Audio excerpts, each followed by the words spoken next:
Chowdhury banner সহ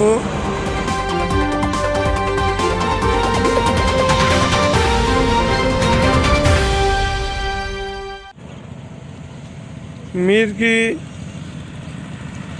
তেঁতুলতলা ৪ নং ওয়ার্ডের নির্বাচনী প্রচারণার অফিস এই অবস্থা। কিছু দুষ্কৃতিকারীরা এই ঘটনা ঘটাইছে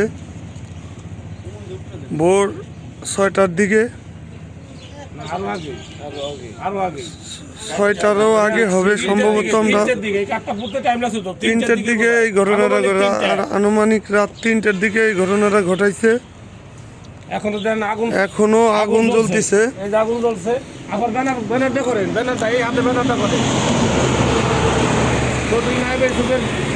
চৌধুরী ব্যানার সহ আগুনে উঠতেছে। দেখেন কি পরিস্থিতি।